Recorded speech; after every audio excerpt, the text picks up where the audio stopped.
Eh, Baiklah, ini kita lagi wawancara dengan Pak Taksono, salah satu kelompok pecinta alam yang ada di Kabupaten Siak yang telah membentuk LSM Bina Cinta Alam Kabupaten Siak.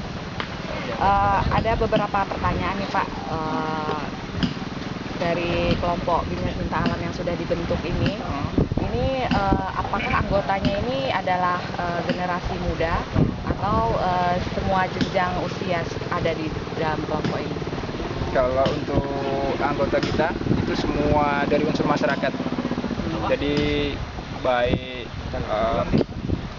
yaitu pejabat, gitu ya, masyarakat biasa, gitu, baik itu laki-laki atau perempuan. Tapi kita lebih konsentrasi ke masyarakat yang terletak di kawasan-kawasan yang memang menjadi target untuk kita bikin kegiatan konservasi, gitu. Jadi di situ memang kita langsung membaur ke tengah-tengah masyarakat situ, dan itu yang menjadi target kita, gitu. Karena mereka biasanya tidak tersentuh dengan informasi, tidak tersentuh dengan fasilitas-fasilitas yang mendukung untuk membuat pengetahuan mereka itu meningkat terhadap kesadaran lingkungan dan kecintaan terhadap alam ini. Tapi pada umumnya generasi muda atau ini? Kalau yang aktif sekarang generasi muda. Tapi beberapa desa itu banyak juga yang misalnya sudah sepuh, sudah 40 tahun, 50 tahun masih aktif, dan masih semangat untuk kegiatan konservasi kita.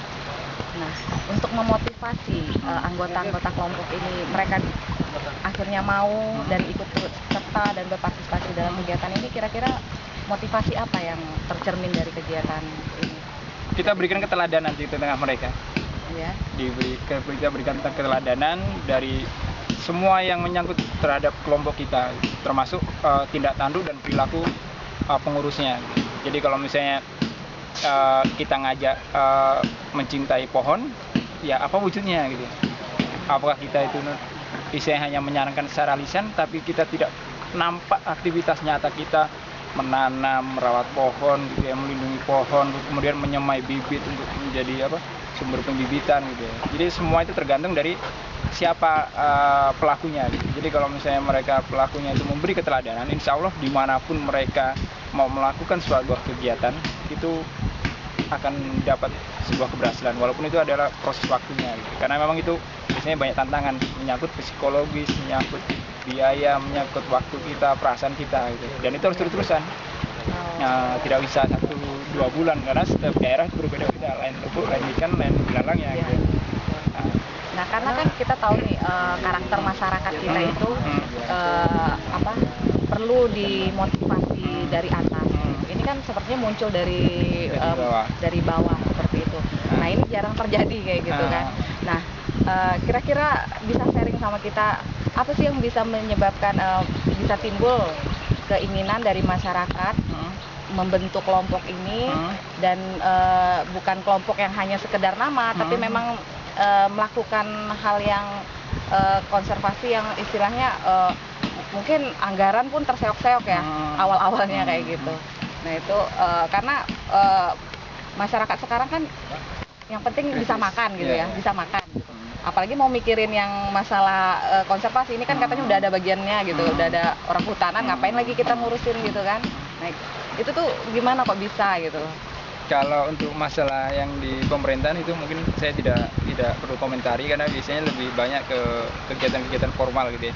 Walaupun apabila itu dilakukan dengan baik, gitu ya, dengan terencana dan dengan kenyataan yang bagus, sebenarnya harusnya lebih berhasil, gitu ya. Cuman kadang mereka kan hanya karena tupoksi tugas dari sebuah jabatan saja, gitu.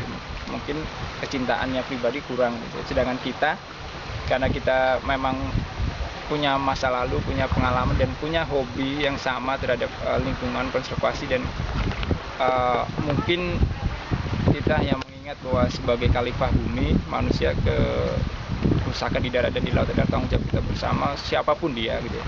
Kami coba, gitu ya, mengambil peran di tengah-tengah masyarakat untuk melakukan kegiatan-kegiatan konservasi yang kami lakukan sampai hari ini. Dan itu perlu kecerdasan sosial, kecerdasan emosional, kecerdasan memilih komoditas yang tepat untuk kita kembangkan, termasuk cara kita mendekati gitu. Karena tadi saya sudah sebutkan bahwa lain ikan, lain ladang, lain lubuk, lain belalangnya gitu ya, itu kita harus memang betul-betul membaur, menyatu gitu ya, bahwa kita bagian dari mereka, bahwa kita saudara mereka, dan kita tidak orang lain bagi mereka gitu ya. Ya, itu kegiatan itu kita harus menyatu gitu di tengah-tengah masyarakat itu gitu. Jadi kalau masyarakatnya orang Melayu, apa sih kearifan lokalnya, kita gali. Kayak mana sih cara mendekati orang Melayu biar kena, kita gali. Kemudian di situ target tanamannya apa gitu ya. Misalnya kan di situ tekstur tanahnya, ini tanah gambut gitu. Ya kita harus tentukan jenis apa yang kira-kira ada nilai ekonomisnya tapi bermanfaat secara ekologinya. Kita harus tentukan apakah itu mungkin tanamannya atau mungkin pengembangan usahanya nanti gitu.